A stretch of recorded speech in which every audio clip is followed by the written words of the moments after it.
So the question that came in this morning's email was the finding the balance between your spirituality, the concepts of universal love, and the extreme violence of martial arts. So when you're training in martial arts, you've always got this alpha competitiveness. So if you do Muay Thai, you're competing. If you're doing judo, you're competing. If you're doing wrestling, you're competing. So you're in opposition to the person that you're with. And as this opposition builds inside your personality, you get this hierarchical structure of your mind that disconnects you from your environment. Any form of hierarchy generates separation. So there's status and there's levels of hierarchy. When you compete with people in any type of competitive martial environment, you're automatically establishing hierarchy. Somebody's better than someone else. And when you're in a group of 10 people, you unconsciously will go, that's the best person in the room and that's the worst person in the room. That's the one on the top there I've got to beat. So this separation of consciousness from these people who you're training with, it creates a type of anti-spiritual internal environment. And what we want to do is look at practices that allow you to deal with that. Because every martial artist is going to reach a point, if they're on a spiritual path, where they're going to say, I'm done with martial arts. It's in contradiction to spiritual growth. And we want to nullify that feeling that comes up, that in order for you to continue developing your spirituality, you've got to let go of your martial art. So the techniques we're going to use for this is first unification with our partner. So we're not there to beat our partner, we're there to help them by picking up their weaknesses. So if I can hit my partner, it means he's got a weakness. So I'm hitting my partner so that he can fix that weakness. I'm not trying to be better than him. So this is your first little point on your psychology, is improve the person in front of you by giving them pain. And so you can be in a highly competitive environment, hurt your partner for their benefit because they're doing something that's allowing them to get hurt.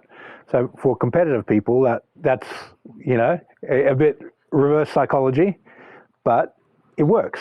It allows you to be highly competitive and being able to help your partner get better.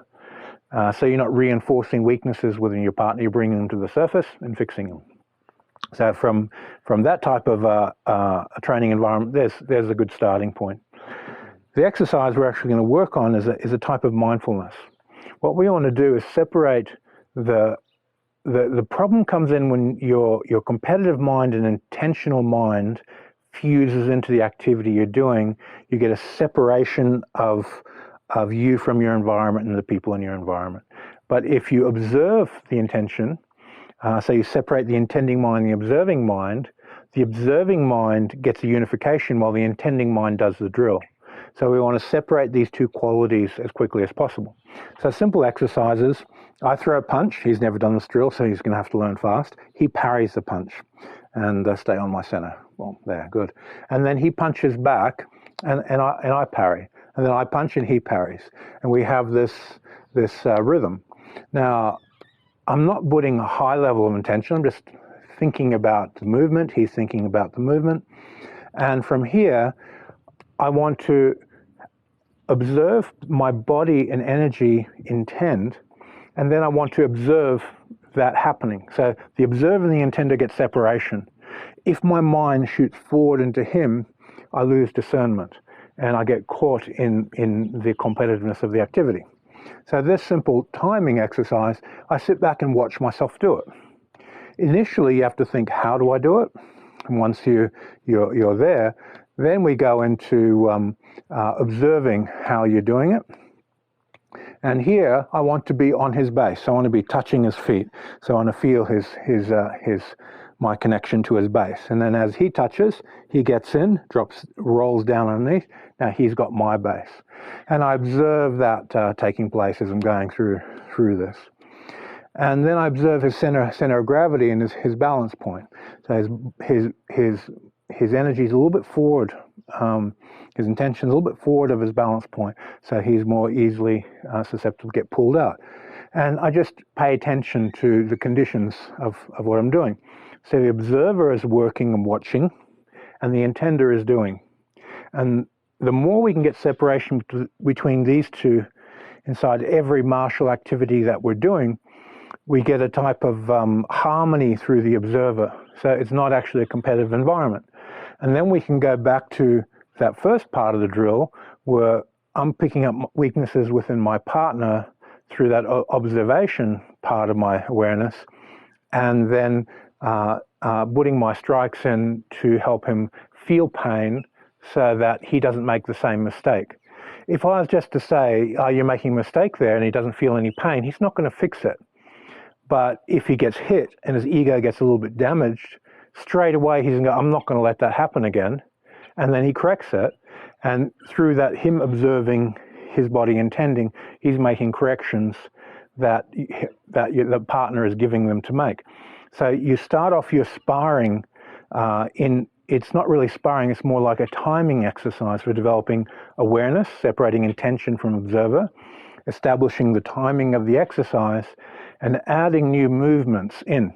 So as we go through this, there's a sudden change, and I throw a wide swing, and he unconsciously just puts his hand up. I didn't teach him how to do that.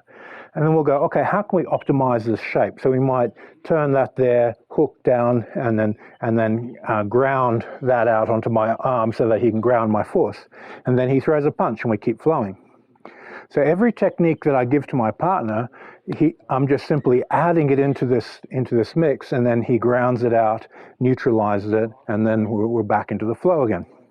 And as we go through this flow, you have timing first. You have flow second, and then connected mass will come third, and then speed will come last.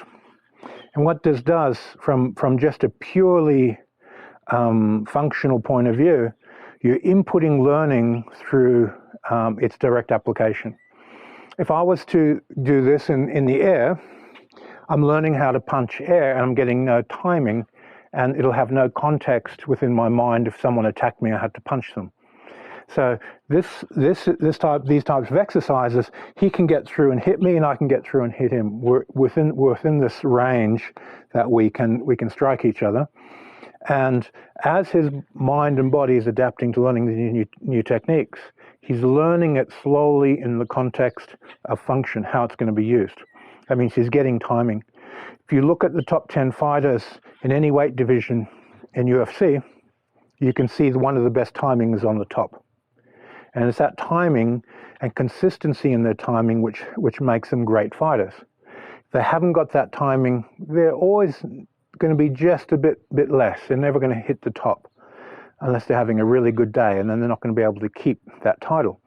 But the people who have the best timing are on the top. So when you're teaching any type of martial framework, teach timing first. If you teach someone to punch in the air, their unconscious mind, I punch air. And they're never going to have any sense of timing with that punch.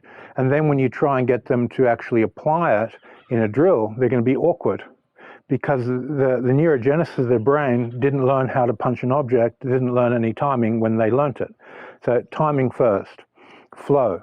And then you look at the aspects of connected mass and accelerating that connected mass to go really fast for power and so forth. And you synchronize all these qualities together. So if you're a Wing Chun practitioner, get your connected mass, you touch a wooden dummy, ground yourself out in each movement. If you're a Muay Thai practitioner, you can be hitting the bag, hitting the focus mitts and grounding out and getting your timing there. But the first process is to time with a partner.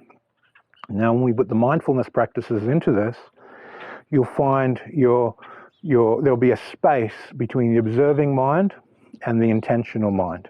The part of you that's doing and the part of you that's watching will separate. When the intending mind gets caught with the observing mind inside of an activity, your observation goes down.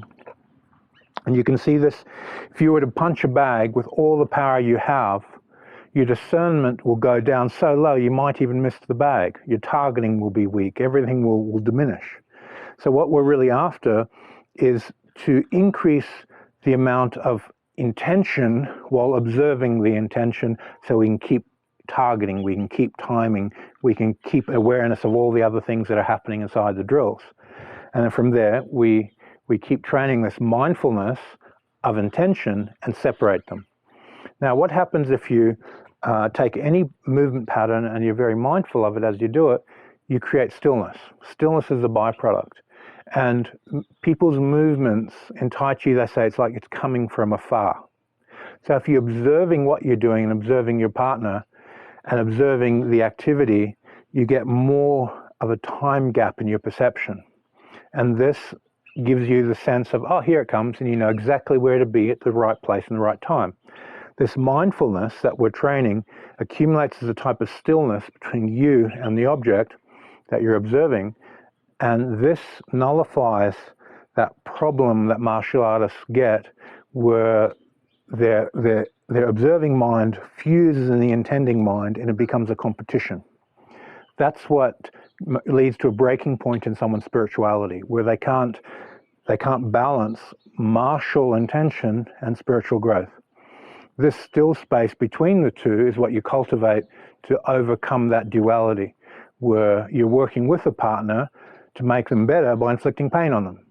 Now, the reality is it's a martial art.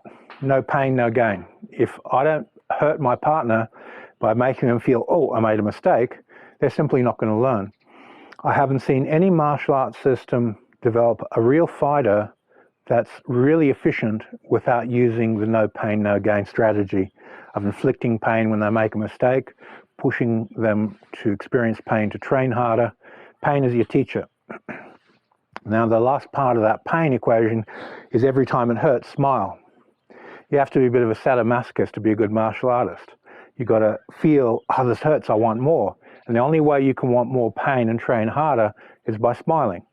So you put into your subconscious that every time you get stress, what do we know about stress? The stress adaptation makes you strong. So you get this protein shock, and all these things are happening in your system when you have stress. You go into the sauna for a long time, your body gets stressed, you get a health benefit. Go into ice water, you get stressed, you get a health benefit. You're running, create stress, you get a health benefit. You put stress on your joints, your joints get stronger. Stress and pain come together. Now, people who can't deal with this will just walk away from the pain. They'll just go, oh, no, I don't like that. It makes me uncomfortable. But every time you feel pain, you smile and create association of, I'm going to learn from this. I'm going to develop from this. I'm going to get stronger from this. That personality type is going to succeed.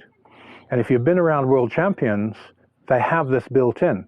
As soon as something knocks them down, they get a type of high out of getting up and pushing harder. You've got to integrate this into your personality. And inside of that allows you to compensate for the stress adaptation and then the mindfulness component and the stillness right in the middle.